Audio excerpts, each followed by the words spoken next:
Kathy from Huckleberry Herbs and Art. Thank you so much for stopping in. On this channel I do art, especially paper crafting, and I'll be back at the end of the week with a video on Heartfelt Creations birthday cards that I made with pre-made flowers that I had put aside from other projects. But today I'm going to share with you onion starts. It's the time of the year to get the onions in, and if you don't know what onion starts are, I'm going to show you right now. I ordered these from Dixondale Farm, and as you can see, they don't look that intriguing when you first open them because they're dormant, they're second year, and they've been sleeping all winter. Please Google at least what type of onions you should get. I actually get long day because of where I live, has to do with the length of sunlight that you get. But there's short day and intermediate as well, and I choose the onions according to, I want them to be a good storage onion as well as good tasting. I love these purple Red Wings for salads and salsas, and I ordered the regular yellow onion Patterson for my everyday onions. And again, make sure you check before you buy that you have the right type of onion. It's always so tempting, isn't it, to just skip the whole preparation thing and put the plants and the seeds in the ground, but it is so much better. It actually will work if you take the time. So last week I began prep. I cleaned up the beds that I'm going to be using from their winter mess, and I went over with my pitchfork, yes, even with duct tape, I love this pitchfork, to the manure, the chicken manure that I had put to the side last fall. And so it's well composted now, and it's even loaded with worms, which to me, I'm like, this is perfect, bring the worms over with it. So there, I'm going to fertilize and prep the soil ahead of time, and that's already done as I head over today to the two beds that I put the onions in. So these two raised beds actually have a little bit of onion left over from last year. You can see the greens standing up there. I just leave them, you know, if they pop up some green, that's great. I can come over and get some scallion-like green onions from these whenever I want to. And if you don't have that cold of a winter, which we usually do here in the south of New Hampshire, you might be able to get a few of these all winter long. It depends on the weather.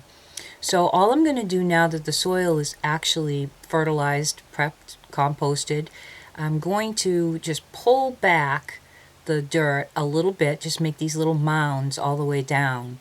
And I'll tell you, I learned all these things that I'm using with onions from Old Alabama Gardener, which we lost him in the homesteading and gardening community recently. So go check out his channel. I think it's still up, Old Alabama Gardener. So you can see it's really easy. All you do is just place these guys in. That's it. Once you have the soil prepped, they stand up on their own. So an easy, just put it in the ground after you get them untangled. They're quite simple. So I'll just put these in.